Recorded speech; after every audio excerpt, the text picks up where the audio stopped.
안녕하세요. 저는 올해 68살이 된 강석현이라고 합니다. 35년간 중견 전자회사에서 근무하다 3년 전에 퇴직했고 아내와 함께 시골로 귀농해 제2의 인생을 시작했던 사람입니다.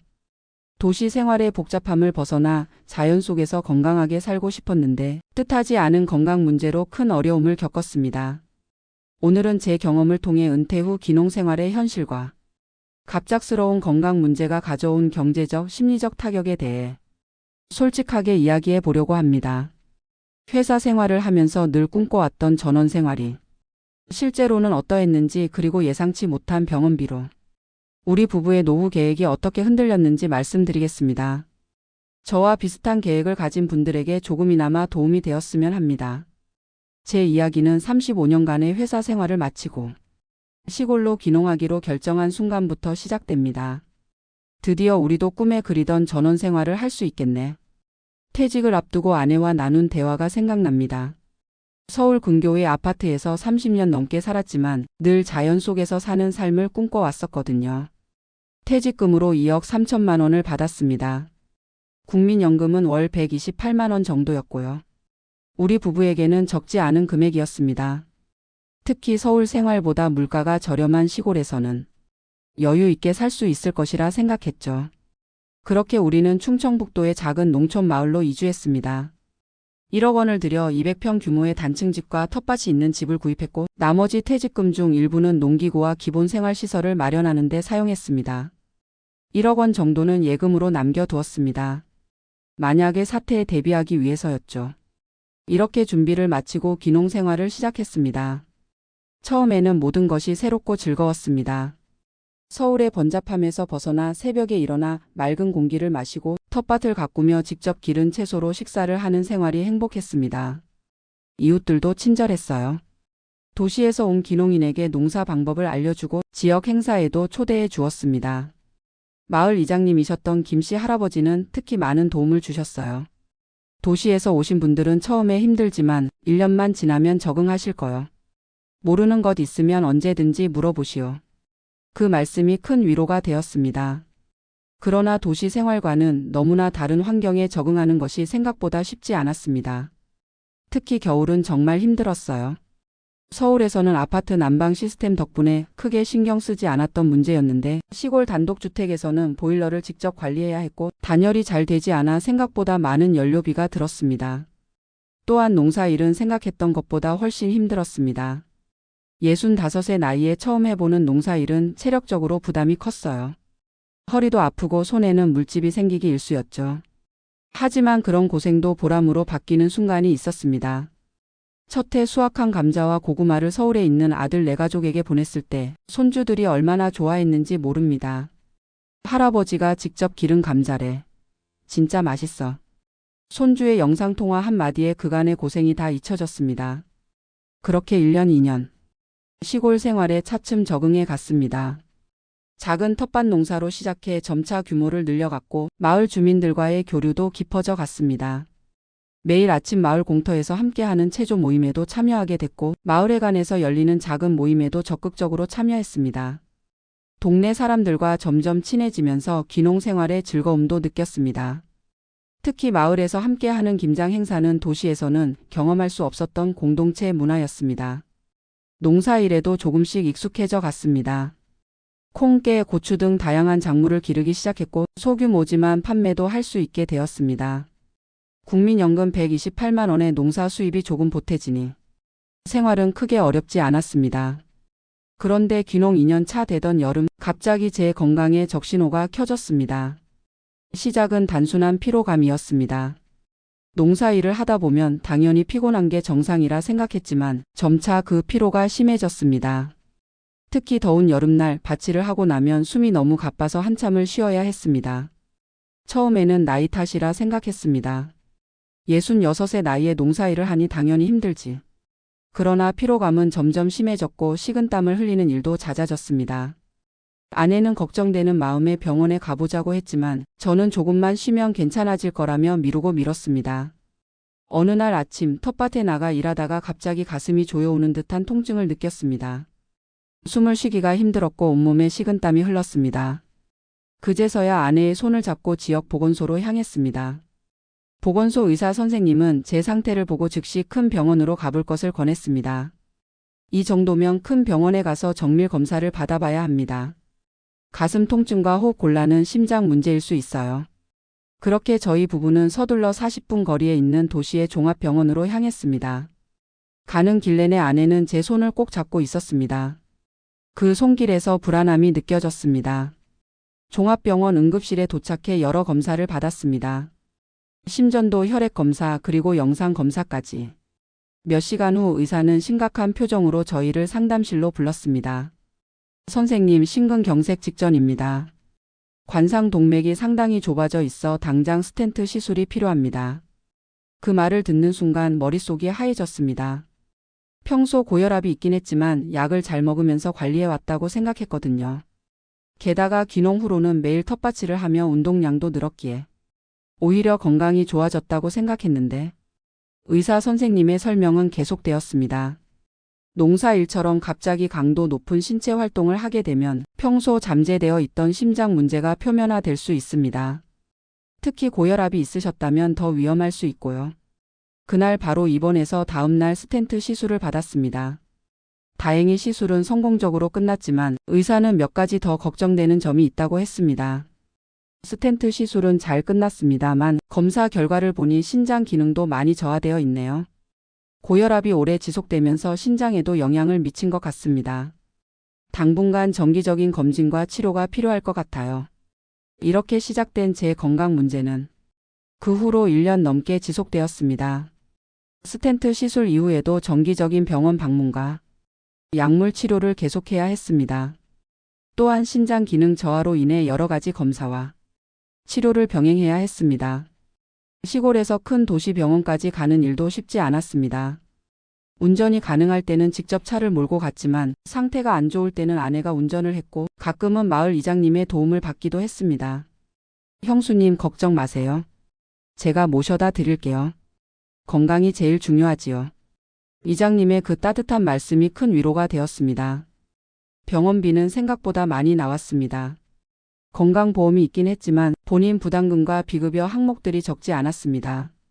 스텐트 시술 자체는 대부분 보험 적용이 되었지만 이후에 여러 검사와 약과 신장 관련 치료비 등이 계속 발생했습니다. 게다가 병원에 갈 때마다 드는 교통비와 식비, 때로는 도시에서 하루 묵어야 할 때의 숙박비까지. 그렇게 1년 반 동안 지출된 의료비와 관련 비용은 총 2천만 원에 가까웠습니다. 이 금액은 우리 부부에게 큰 부담이었습니다. 예비용으로 남겨둔 1억 원의 예금에서 계속 빠져나가는 돈을 보며 불안감이 커졌습니다. 원래 그 돈은 앞으로의 노후와 만일의 사태를 대비해 절대 손대지 않으려 했던 돈이었으니까요. 무엇보다 마음이 아팠던 것은 아내의 걱정스러운 표정이었습니다. 당신 괜찮아? 오늘은 좀 얼굴색이 안 좋네. 매일 아침 저를 살피는 아내의 눈빛에서 불안과 걱정이 느껴졌습니다. 농사일도 예전처럼 할 수 없게 되었습니다. 의사 선생님은 과도한 육체 노동을 피하라고 했고 특히 더운 날씨에는 밖에서 일하는 것을 자제하라고 했습니다. 결국 텃밭 규모를 대폭 줄이고 꼭 필요한 작물만 최소한으로 기르게 되었습니다.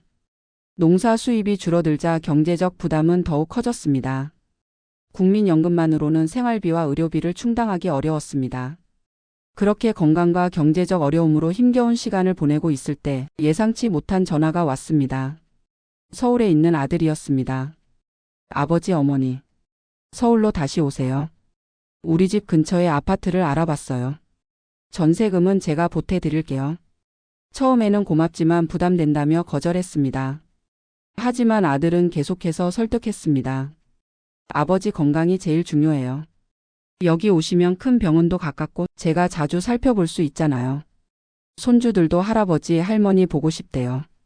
고민 끝에 우리 부부는 귀농 3년 만에 다시 서울로 돌아가기로 결정했습니다.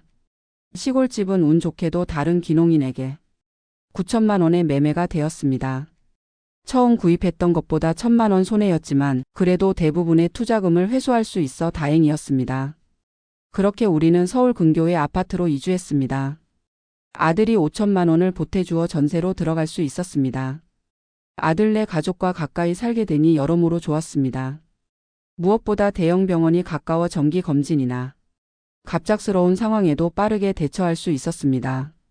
서울로 돌아온 지 6개월이 지난 지금 제 건강 상태는 많이 호전되었습니다. 정기적인 검진과 약물 치료를 통해 심장 상태는 안정되었고 신장 기능도 조금씩 회복되고 있습니다.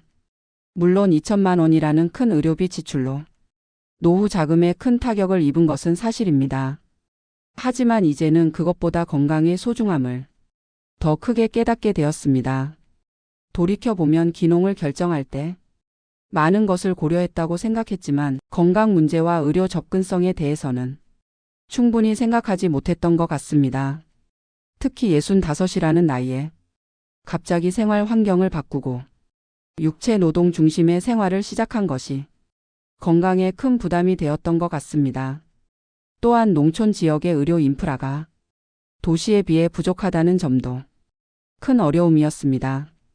응급 상황이 발생했을 때 신속하게 대응할 수 있는 의료시설이 충분히 갖춰져 있지 않다는 점은 귀농을 고려하는 분들이 반드시 염두에 두어야 할 부분입니다.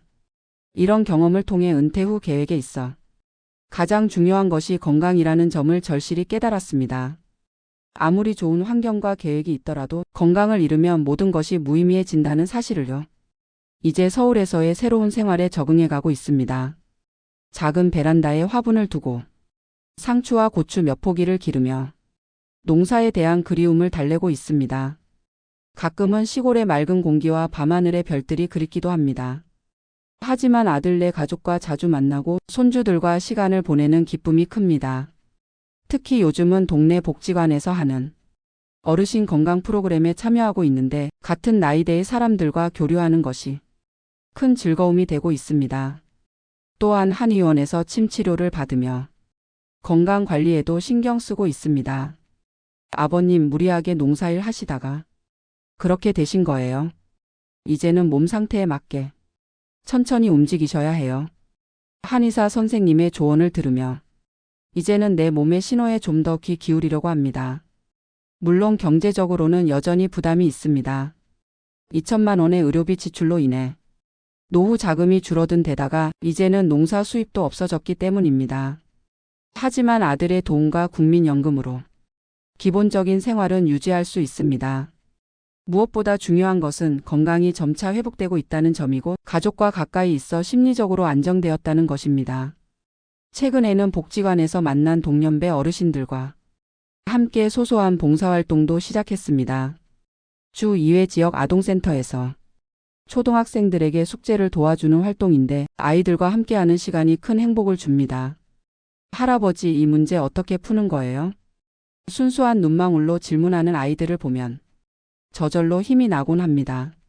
이런 활동을 통해 사회적으로 여전히 필요한 사람이라는 느낌도 받고 적은 활동비지만 용돈도 벌 수 있어 일석이조입니다. 아내도 요즘은 동네 주민센터에서 하는 요리 프로그램에 참여하며 새로운 취미를 찾아가고 있습니다.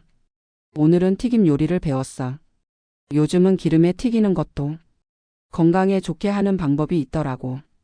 활기를 되찾은 아내의 모습을 보는 것이 저에게는 큰 기쁨입니다. 경제적으로는 더 절약하는 생활을 하게 되었지만 오히려 소소한 일상의 행복을 더 깊이 느끼게 된 것 같습니다. 작은 텃밭 대신 베란다 화분에서 직접 기른 상추 한 잎의 맛도 더욱 소중하게 느껴지고 손주들과 보내는 시간 한순간 한순간이 더욱 감사하게 다가옵니다. 그리고 무엇보다 건강의 소중함을 매일매일 깨닫고 있습니다. 매일 아침 일어나 몸을 움직일 수 있다는 것, 깊은 숨을 들이쉴 수 있다는 것, 사랑하는 사람들과 함께 할 수 있다는 것. 이 모든 것이 얼마나 큰 축복인지를 말이죠. 병원비 2천만 원은 분명 큰 금액이지만 그로 인해 배운 교훈과 삶의 우선순위를 재정립할 수 있었던 경험은 그 이상의 가치가 있다고 생각합니다. 특히 청국장의 효능에 대해 새롭게 알게 되었습니다.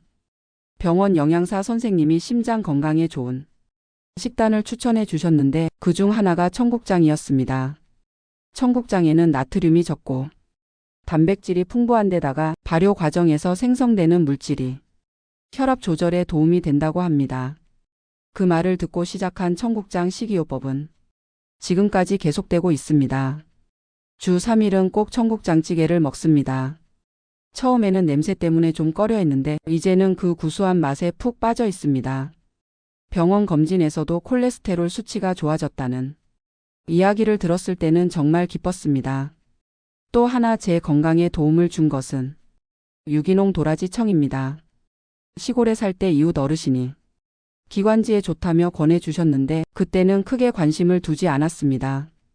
그런데 서울로 돌아와 우연히 건강식품 매장에서 도라지청을 보게 되었고 그 이웃 어르신이 생각나서 구매했습니다.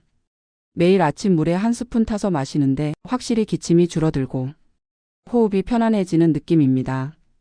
특히 유기농으로 재배된 도라지를 천연 꿀에 재운 것이라 화학 첨가물에 대한 걱정 없이 안심하고 먹을 수 있어 좋습니다.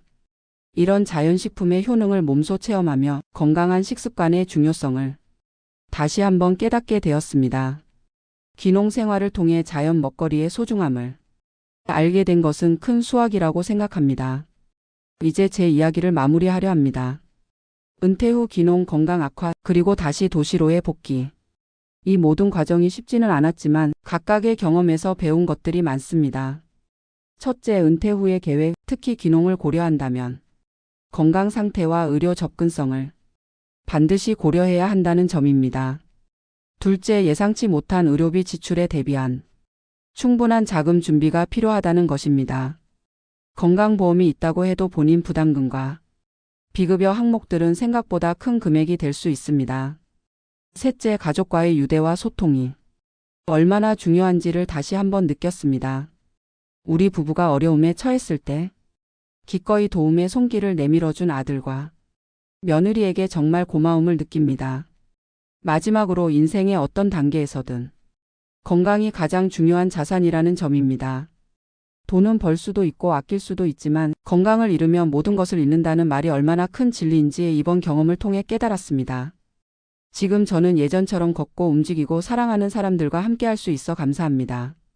비록 2천만 원이라는 큰 병원비를 썼고 꿈꾸던 귀농 생활은 포기해야 했지만 인생에서 정말 중요한 것이 무엇인지 배울 수 있었습니다. 앞으로의 노후 계획도 많이 바뀌었습니다. 큰 욕심 내지 않고 지금 있는 곳에서 건강하게 일상을 누리는 것. 그것이 제가 찾은 행복의 비결입니다. 모든 게 완벽하게 계획대로 흘러가지는 않지만 어떤 상황에서도 감사할 것이 있고 배울 것이 있다는 사실을 잊지 않으려 합니다. 제 이야기가 비슷한 계획을 가진 분들께 작은 도움이 되었으면 합니다. 마지막으로 은퇴 후의 삶을 계획하시는 분들께 드리고 싶은 말씀은 무엇보다 건강을 최우선으로 생각하시라는 것입니다. 그리고 가족과의 관계, 의료 접근성, 예상치 못한 상황에 대한 대비책을 충분히 마련해 두시길 바랍니다. 65년을 살아오며 경험한 많은 일들 중에서도 이번 귀농과 건강 악화의 경험은 제 인생의 큰 전환점이 되었습니다. 이제는 매일 아침 눈을 떠 새로운 하루를 맞이할 수 있다는 것에 감사하며 오늘도 소박하지만 행복한 하루를 시작합니다. 청국장 한 그릇에 담긴 건강과 도라지청에 담긴 정성이 제게는 이제 값비싼 보약보다 더 소중한 일상의 행복입니다. 건강하게 그리고 감사하는 마음으로 남은 인생을 살아가고 싶습니다. 감사합니다.